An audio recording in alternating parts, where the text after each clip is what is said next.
할렐루야. 우리 자녀분들과 함께 인사합시다. 오늘 말씀의 제목을 의지해서 영적 용사가 됩시다.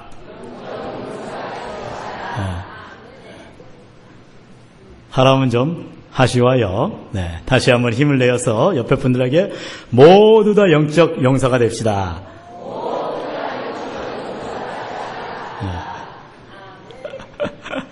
네. 강단에 서서 보면 재밌어요. 네. 하라면 멀뚱멀뚱 뭘 해?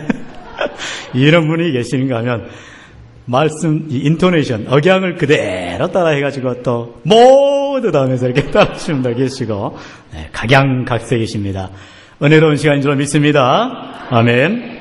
제가 이 본문 말씀은 전에 사사기를 시작하면서 이제 많은 사사들이 나옵니다.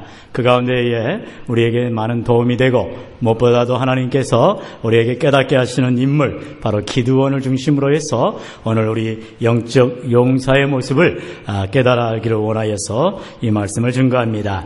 우리가 7장 말씀의 본문의 말씀에 들어가기 전에 먼저 6장의 배경을 살펴봐야 됩니다. 기드온이 어떤 자인가, 그리고 그 당시에 이스라엘의 영적 상태와 그들의 모습은 어땠는가를 살펴봐야 됩니다. 그 당시에는 강대국 미디안이 이스라엘을 늘 호시탐탐 노리고 있었습니다. 그래서 농사만 지었다 하면 미디안이 와가지고 쌀을 뺏어가는 거예요. 그리고 정성껏 양을 키워서 털을 복실복실하게 해놓으면 복실복실, 네, 이 양털을 잘 길러 놓으면 다 또 미디안에서 와가지고 다 가지고 가버립니다. 아무런 대항을 못합니다. 이스라엘은 힘이 없어요. 그리고 군대가 와서, 미디안 군대가 와서 달라고 하면 다 주워야만 했어요. 이런, 당시 이스라엘은 왕도 없던 시대입니다. 지도자도 없었던 시대입니다. 어느 누군가 나타나서 이 이스라엘 나라를 살려야 할 때였습니다. 그게 바로 사사시대입니다. 그때에 기드온이라는 농사꾼이 한 명 있었습니다. 그런데 이 기드온조차도 밀 타작을 해야 됩니다. 여러분 가을녘에 타작해 보셨죠? 저도 이렇게 돌깨질을 해보았는데 넓은 들판에서 타작을 해야 됩니다. 그런데 이 기드온은 너무너무나 겁이 나가지고 또 이 밀을 타작하다가 미디안 군대가 와가지고 뺏어가면 어떻게 하나. 그래서 포도주를 짜는 그 틀 속에 들어가가지고, 혹시 여러분 그 TV를 보면 이태리랄지 이런 그 남미랄지 그 토마토 축제 같은 게 있을 거예요. 그리고 여러 가지 그런 과일들 축제하는 데 보면 큰 통에다가 포도를 왕창 부어가지고 막 발로 밟고 지지고 볶고 해가지고 축제를 합니다. 그런 걸 상상하면 안 됩니다. 지금 이 기드온이 하게 되는 그 포도주 틀은 조그마한 통입니다. 그 통에 숨어가지고 밀을 까고 있는 겁니다. 정말 얼마나 볼품없는 모습입니까? 그런데 그런 기드온에게 하나님이 나타나셔서 말씀합니다. 사사기 6장 12절의 말씀입니다. 큰 용사여 여호와께서 너와 함께 계시도다. 할렐루야. 하나님께서 농사꾼에 불과하고 미디안 군대가 오면 어떻게 하나 조마조마하면서 이 포도주 틀에서 밀타작하는 기드온에게 나타나셔서 부르시는 말씀이 큰 용사여 하나님께서 너와 함께 하신다. 이렇게 말씀합니다. 여러분 기드온이 놀라가지고 그 자에게 말합니다. 아니 내가 농사꾼에 불과하지 않는데 어떻게 하나님께서 나를 큰 용사라고 하느냐 말합니다. 본문 6장 13절에 보면 오 나의 주여 여호와께서 우리와 함께 계시면 어찌하여 이 모든 일이 우리에게 일어났나이까. 또 우리 조상들이 일찍이 우리에게 이르기를 여호와께서 우리를 애굽에서 올라오게 하신 것이 아니냐 한 그 모든 이적이 어디 있나이까. 이제 여호와께서 우리를 버리사 미디안의 손에 우리를 넘겨주셨나이다. 지금 무슨 말이에요? 기드온이 조목조목 걸어가면서 하나님 앞에 따집니다. 아니 하나님이 살아계시다면, 하나님이 계신다면 도대체 지금 뭔 꼴입니까? 우리의 모습이 이게 무슨 모습입니까? 라고 말하는 거예요. 하나님이 계시는데 어떻게 우리가 이렇게 연약할 수 있냐라는 것입니다. 내가 하나님의 자녀인데 어떻게 내가 세상 가운데서 이렇게 별 볼 일 없이 살아가야 되냐는 것입니다. 그러자 하나님이 다시 말씀하십니다. 14절에 보면은 너는 가서 이 너의 힘으로 이스라엘을 미디안의 손에서 구원하라. 내가 너를 보낸 것이 아니냐 하시니라. 하나님이 말씀하세요. 너는 가서 이스라엘을 미디안의 손에서 구원해라. 내가 너를 보낸 것이 아니냐. 여러분, 이 말씀을 보니까 이제 누가 생각이 나요? 모세가 생각이 납니다. 여러분, 모세도 우리가 잘 알듯이 그가 40년 동안 애굽의 왕자로 여러 가지 명예와 권위를 가지고 살았습니다. 그래 이제 그가 자기의 동족인 것을 알게 되어 히브리인들이 애굽의 노예 생활하고 고생하는 것을 보고 자기의 힘을 의지해서 쳐 죽입니다. 그러자 그만 그 다음날은 또다시 동족들이 싸우니까 거기에 중재하러 갔는데 어제는 애굽 사람을 죽이더니 오늘은 이제 우리를 죽이려 하느냐, 이런 자기 동족들의 말에 겁을 먹고 이제 미디안 광야로 도망가 버립니다. 그래서 모세가 40년을 또 방황유리하지요. 그러나 그가 그 40년 동안에는 한없이 낮고 비참하게 바로 목동 생활을 합니다. 그리고 나이 80이 되었을 때 비로소 하나님이 그를 부르지요. 모세야, 모세야. 그러자 모세가 이제 하나님 앞에 그는 신을 벗고 하나님의 약속을 받습니다. 네가 일어나 이스라엘 백성을 구원해라. 모세는 말합니다. 변명합니다. 하나님, 저는 말주변이 없습니다. 저는 능력이 없습니다. 보십시오. 제가 옛날 왕자가 아닙니다. 지금은 저는 목동에 불과합니다. 그러나 하나님은 뭐라 하세요? 다 내가 준비했다. 너는 가기만 해라. 내 이 말을 전하라. 그럴 때 모세가 담대함으로 나아가는 것입니다. 여러분, 그러자 이제 기드온이 증거를 보여달라고 하나님 앞에 따집니다. 우리가 36절로 40절을 보면은요, 너무너무 재밌는 일이 일어납니다. 이제 정말 하나님이 기드온과 함께 한다는 것을 뭘로 보여줘야 되냐 했을 때 기드온이 양털 하는 꿈을 보여줍니다. 그러면서 하나님, 오늘 밤에 이 양털만 접고 양털이 놓인 땅은 메마르게 해주세요. 신기하지 않아요? 그랬더니 그 다음에 어떻게 됐습니까? 그대로 되었습니다. 양털을 쥐어보니까 물이 쫙 나는 거예요. 땅은 모두 다 메말랐어요. 이제 기드온이 한 번 더 따집니다. 하나님, 이양하실까 한 번만 더 보여주세요. 그러면서 이제는 양털만 뽀송뽀송하고 땅은 다 비해적게 해주세요. 그랬더니 아닌 게 아니라 그 다음날 똑같이 양털만 뽀송뽀송 말라있고 땅은 젖어있게 됩니다. 할렐루야! 하나님은 없는 것을 있게 하신 줄로 믿습니다. 하나님은 있는 것도 없게 하시는 분인 줄 믿습니다. 그러므로 우리는 사나 죽으나 누구의 것이라고요? 주님의 것이라. 오늘 아침에도 목사님을 통해서 귀한 말씀을 주시면서 우리가 정말로 주님의 것임을 고백할 때에, 내 인생의 주인이 예수님임을 고백할 때에 하나님 우리의 인생을 인도하시고 축복하여 주실 줄로 믿습니다. 이제 이렇게 약속을 받고 기드온은 나팔을 봅니다. 그러면서 뭐랍니까? 군사들이 다 모여졌어요. 무려 32,000명이 싸우겠다고 달려들었습니다.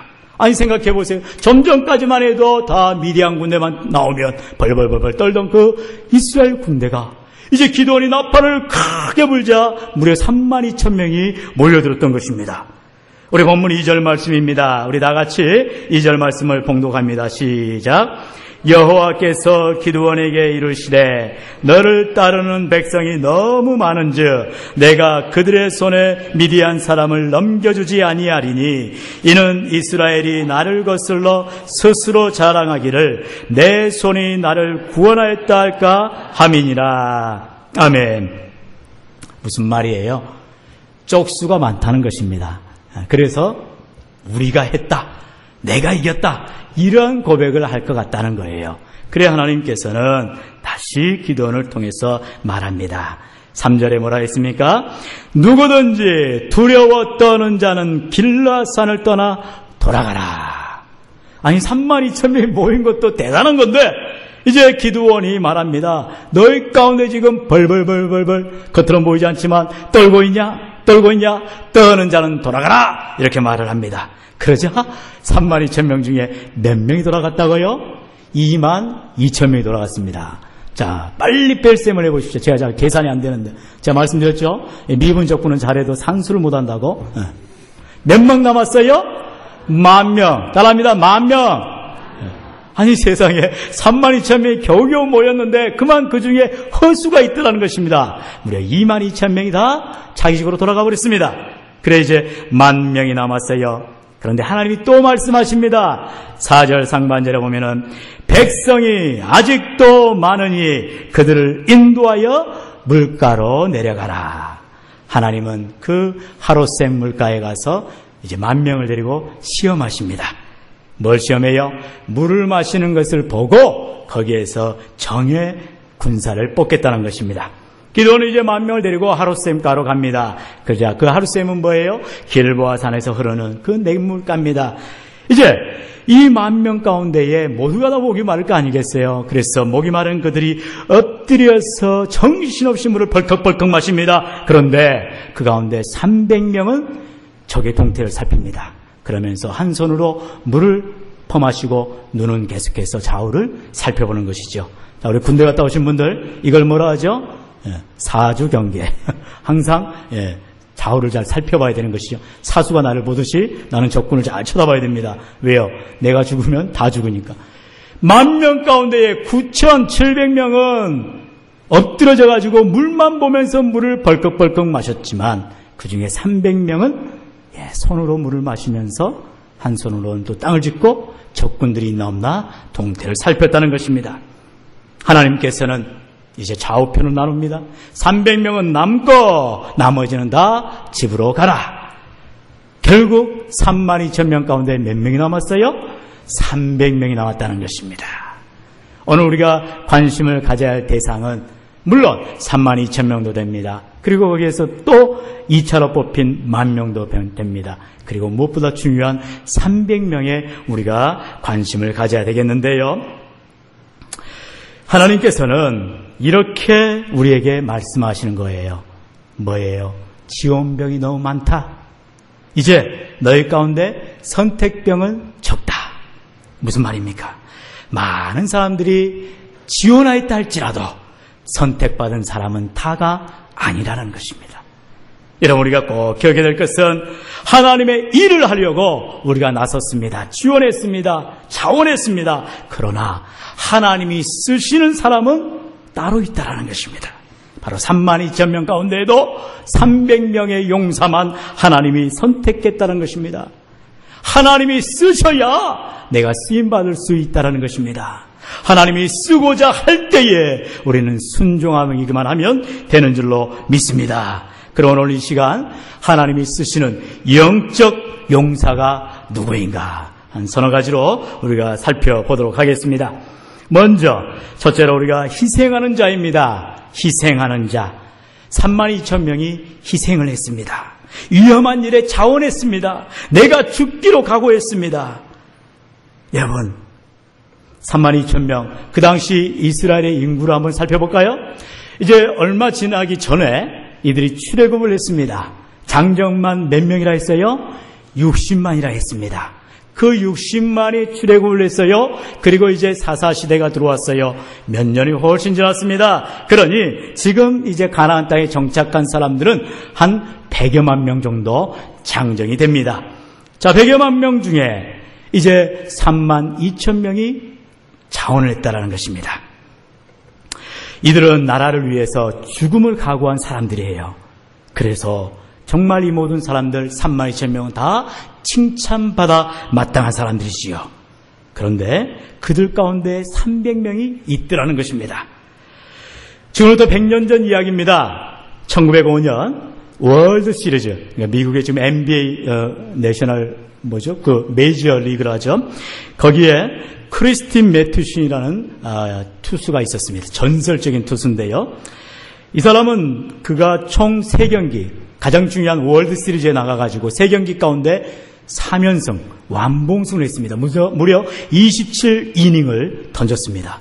기가 막히죠. 단 한 차례의 볼도, 단 한 차례의 스트라이크도 없이, 단 한 차례 파울이나 안타도 없이 다 잡아냈습니다. 그래서 신의 야구다 이렇게 평가를 받았다 합니다. 엄청난 실력을 가졌어요. 이래서 이 매튜스는 어느 구단에서도 이 침을 흘릴 정도로 아주 훌륭한 선수였습니다. 그러던 중에 세계 1차 대전이 발발했습니다. 당시 36살의 매튜스는 이제 자기가 A급 에이스였기 때문에 비록 세계전쟁이 나왔어도 지원할 필요가 없었어요. 그리고 자기는 야구에만 전념할 수 있었습니다. 그리고 많은 사람들이 매튜슨에게 요구했습니다. 당신은 미국 야구를 좀 더 발전시켜야 할 사람이니까 그냥 야구만 하십시오. 이렇게 요구했습니다. 하지만 이 매튜슨은 이렇게 말하고 전장을 향하여 뛰어갔습니다. 누구나 가야 할 길을 특별한 이유를 만들거나 자기의 상황을 합리화하여서 의무를 회피하는 비겁자는 될 수 없노라. 그러면서 그가 프랑스 전전에 뛰어들었습니다. 결국 이 매튜스는 독일군의 가스 공격에 의해서 폐를 크게 다칩니다. 그리고 그는 이제 의가사로 나오게 되고 평생을 깊은 기침을 하면서 살다가 45세 젊은 나이에 세상을 떠났습니다. 무엇을 말합니까? 자기 혼자 편할 수 있었습니다.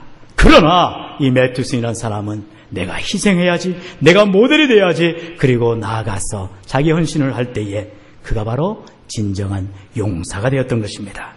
여러분, 하나님께서 32,000명도 좋지만 그 가운데 300명을 뽑기까지는 자기 희생을 감내하는 자들이 있었다는 것입니다. 이것이 바로 영적 용사들인 것입니다.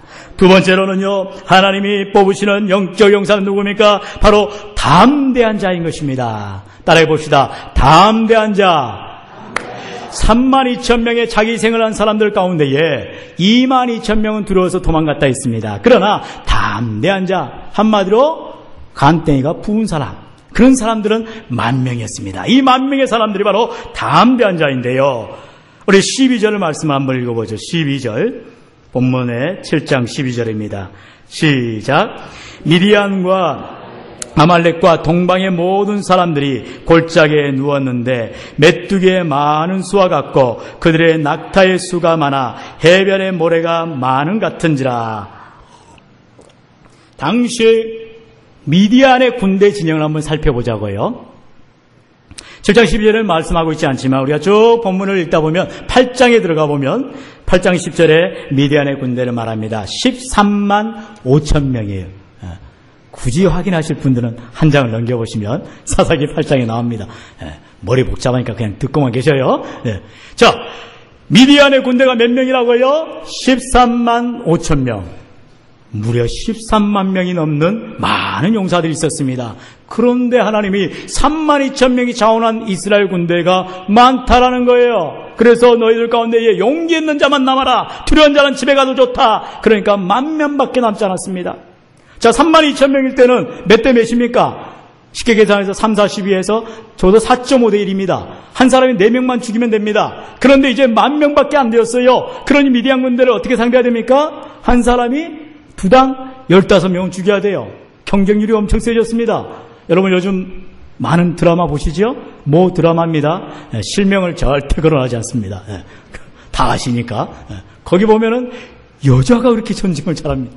나중에 왕이 됐다고 하지요? 듣는 소리에 의하면. 전쟁을 하는 데 있어서 뭐가 필요하죠? 그냥 무조건 달려들면 됩니까? 그렇지 않죠. 용기가 있어야 됩니다. 담대해야 돼요. 저놈이 칼을 두고 올 때 내가 너의 칼을 내가 받아쳐고 다시 찌르겠다는 그런 용기가 있어야 되는 것입니다. 우리가 군생활을 했을 때 백병전이라는 게 있습니다. 죄송한 표현입니다만 애들 전쟁 놀이죠. 사실 전쟁이 나봐야 총알을 제대로 조준해서 쏘게 되는데 많은 전쟁에 참여하신 분들도 말씀 들어보면 전쟁이 나니까 다 공지에다 쏘더라는 겁니다. 용기가 없어집니다. 정말 배운 대로 조준해서 쏴야 되는데 그렇지 못하고 그냥 갈기다가 도망가기 바쁘다는 것입니다. 그런데 하나님께서는 전쟁이 두려운 자들은 필요 없다는 거예요. 돌아가라는 거예요. 그래서 22,000명이 두려워서 다 벌벌 떨고 돌아가고 10,000명만 남게 되었어요. 우리가 이스라엘 백성들이 홍해를 넘어가기 전에 그 장면을 한번 생각해 볼 수가 있는데요. 애국 군대가 막 쫓아오기 시작합니다. 그런데 앞에는 홍해바다, 홍해가 가로막고 있는 거예요. 이제 이스라엘 백성들이 벌벌벌벌 떨고 두려워하고 있습니다. 출애굽기 14장 10절로 12절에 보면 바로가 가까이 올 때에 이스라엘 자손이 눈을 들어본즉 애굽 사람들이 자기 뒤를 따르는지라. 이런지라 이스라엘 자손이 심히 두려워하여 여호와께 부르짖고 뭐에 있어요? 심히 두려워했다는 것입니다. 두렵지요. 안 두려운 사람이 어디 있습니까? 앞에는 바다가 있고 뒤에는 애국 군대들이 살기가 등등해가지고 마구마구 쫓아오고 있습니다. 그럴 때 모든 이스라엘 백성들이 두려워했다는 것입니다. 그런데 하나님께서는 모세를 통하여서 이렇게 말씀하십니다. 우리 다 같이 출애굽기 14장 13절 읽겠습니다. 출애굽기 14장 13절 말씀. 자, 본문 지원됩니까? 빨랑빨랑 움직이세요. 네. 같이 읽겠습니다. 시작. 모세가 백성에게 이르되 너희는 두려워하지 말고 가만히 서서 여호와께서 오늘 너희를 위하여 행하시는 구원을 보라. 너희가 오늘 본 애굽 사람을 영원히 다시 보지 아니하리라. 여호와께서 너희를 위하여 싸우시리니 너희는 가만히 있을지니라. 아멘. 얼마나 멋지십니까? 여러분 그 찰스 온브룬선인가요? 얼마 전에 타기하셨는데 그분이 나온 10기란 영화 제가 10살 때 봤습니다. 10살 때 원작을. 그리고 뭐 수십 년 전이죠.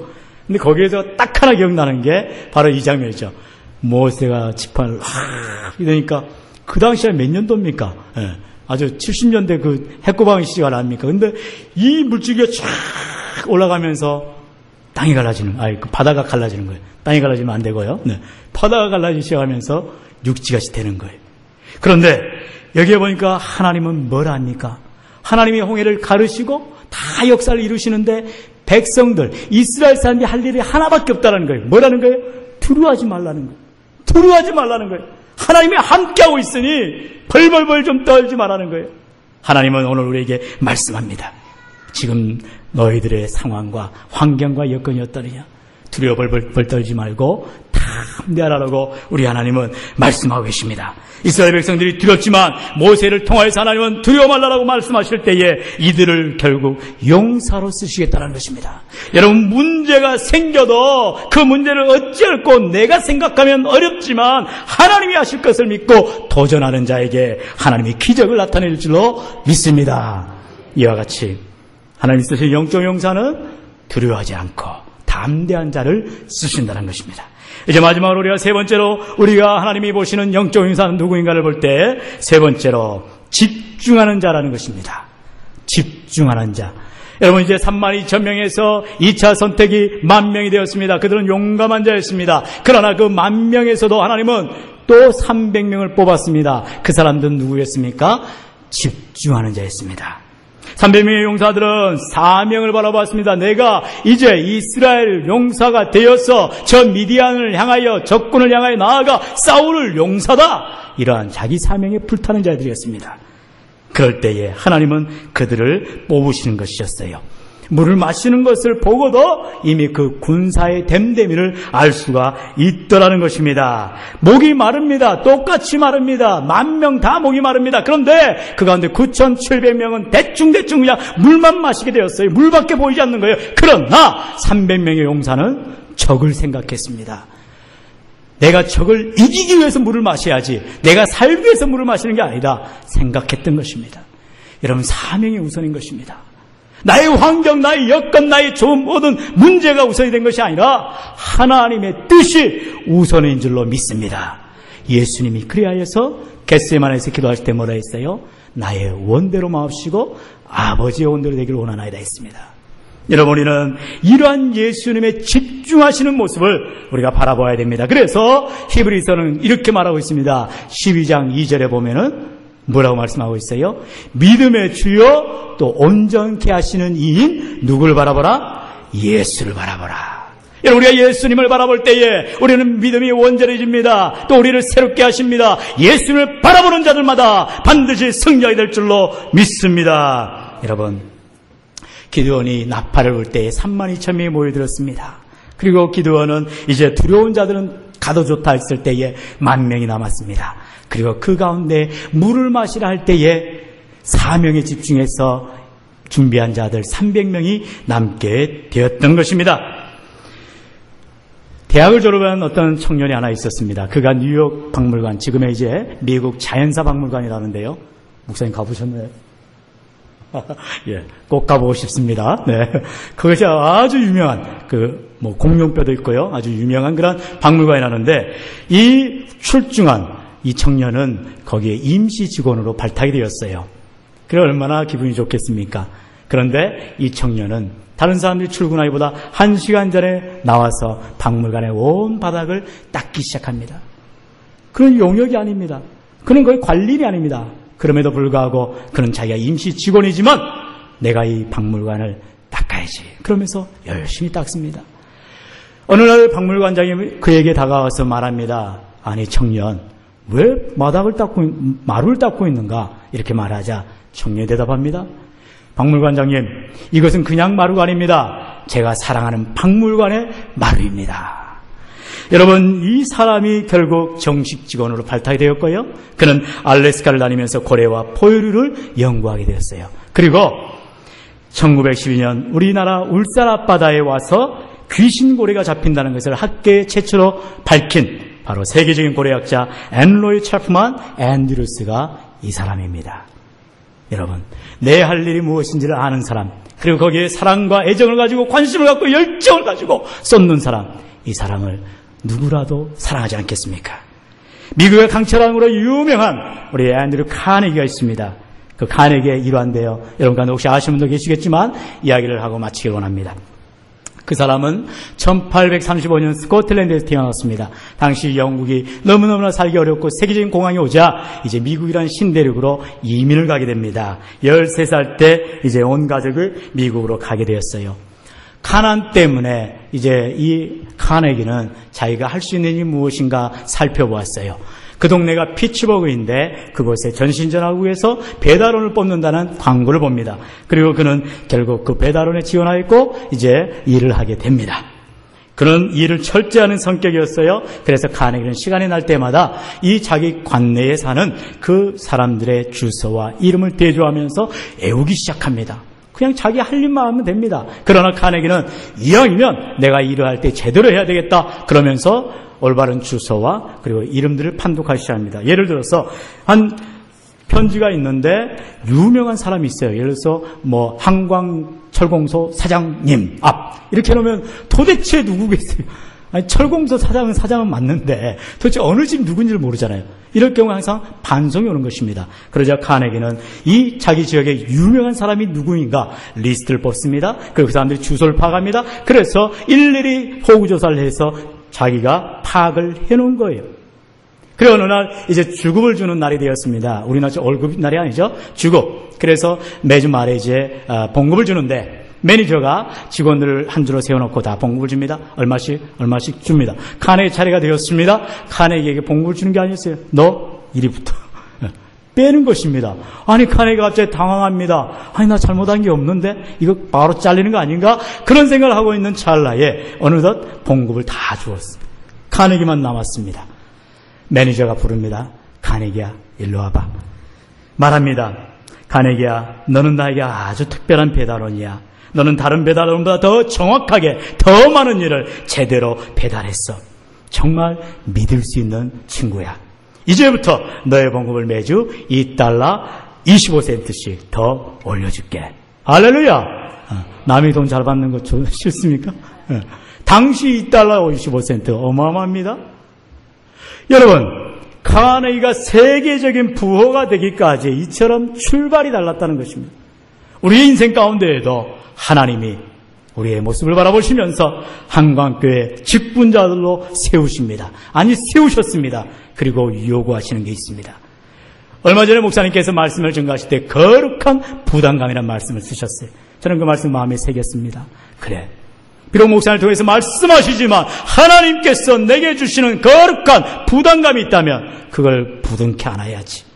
여러분, 하나님이 지금 여러분에게 영적으로 부담감을 주고 계십니다. 무엇입니까? 한 영혼입니다.